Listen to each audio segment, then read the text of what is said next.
the second example I'm going to give you that's also regarding data privacy, or maybe it's not about data privacy, but related to data privacy, is going to be about outsourcing. And you might have seen this plot already. I have a feeling that Lorenzo might have shown this plot to you. So I will not go in depth in this graph, but I still wanted to show you, because I think it gives a very good overview. Because this plot shows actually how many, how different universities in different countries, how they outsource their education services to big external big tech companies.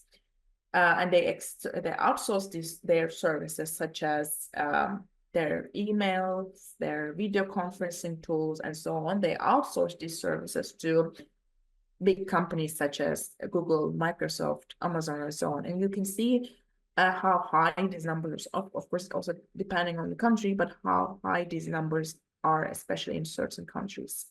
And how also there's an upward trend. So it keeps increasing.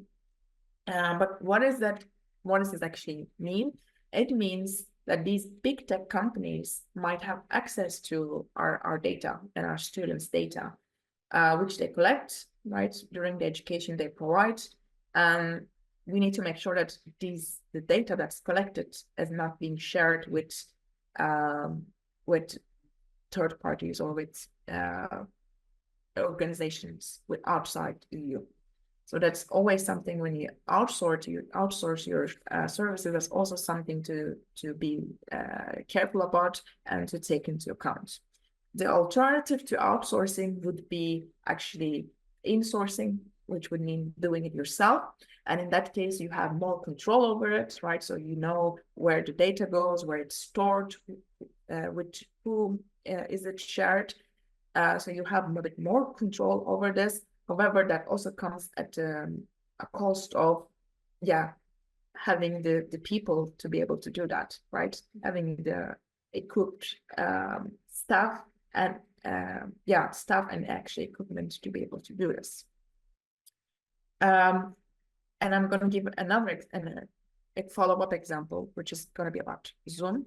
So as you all know, and we're also using Zoom at the moment, right? So the pandemic made Zoom a very popular video conferencing tool for education, for remote work, for collaborations, for almost anything. However, Zoom also received a lot of criticism about how they handle personal data. There were a lot of concerns about the security of the data and how they were implementing their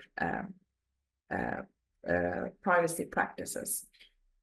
So more specifically, these concerns were twofold. One was that they collect and share data with third parties, and they collect quite substantial amount of data.